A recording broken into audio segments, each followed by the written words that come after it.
In this video, I will explain another poem in your book, and it is Summer and Winter.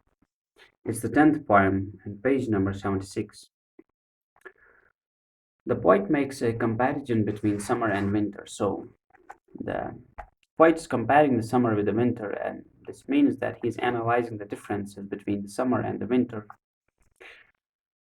Uh, he draws this comparison with the help of beautiful images. So the source of his comparison. So the idea of comparison comes from the beautiful images that are seen in the winter and in the summer. Summer is presented as bright and joyful. Summer is uh, presented as bright and joyful in this poem, and it's obvious that summer is actually bright and joyful. Most of the activities take place in summer. Life is very live and in rush in summer. It symbolizes happiness, while as winter symbolizes lifelessness. So the summer symbolizes happiness because everything is so full of life, so functional, everything is going so smooth. But in winter, everything slows down. So the winter has been symbolized as lifelessness. It was a bright and cheerful afternoon towards the end of the sunny month of June. So it was an afternoon time. So the poet begins this poem from the image that he has seen in the afternoon. So wherever he was, he started looking around, and it was afternoon. So it was a bright and cheerful afternoon because at afternoon sun is at its maximum. It At afternoon sun gives its maximum heat. It's at its zenith, and everything is so bright because of its light.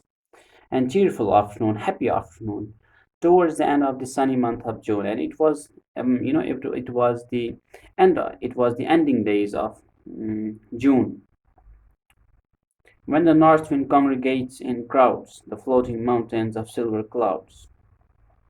When the north wind congregates in crowds, so it's speaking about the wind that comes from the north, because the wind comes from the north pole of the earth.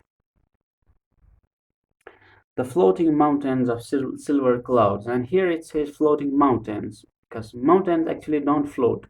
The clouds near the mountains float, and it seems that like mountains are floating relative to the clouds.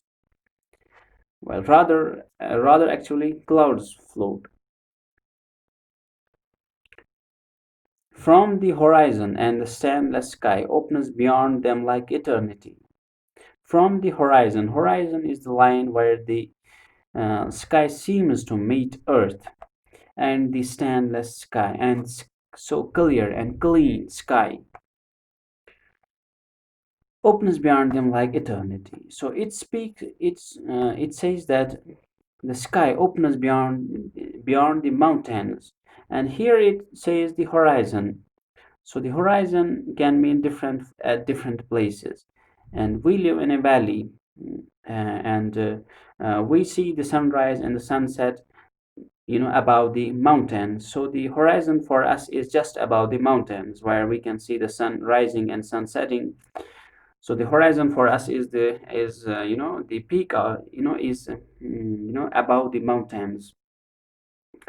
The so it says now it says opens beyond them like eternity. So the sky opens beyond the mountains, where the horizon exists, and sky opens beyond them eternity, and it's so vast there, and it's eternal, and eternal means which has no beginning and which has no ending. And here it has used this word as as vastness, very vast. All things rejoiced beneath the sun, the weeds, the river, the cornfields, and the reeds, and everything is so happy and grateful, under the light of the sun. The weeds, these are plants. The river cornfields, the fields, which grow up on the sun's energy. And the reeds are also kind of plants. The willow leaves that glance in the light breeze, and leaves of the willow trees that move gently due to the light breeze that exists in the summer, and the cause of that light breeze is also the heat of the sun, and the firm foliage of the larger leaves, and the strong and firmly held foliage leaves of the larger trees also move due to this light breeze that is created by the sun.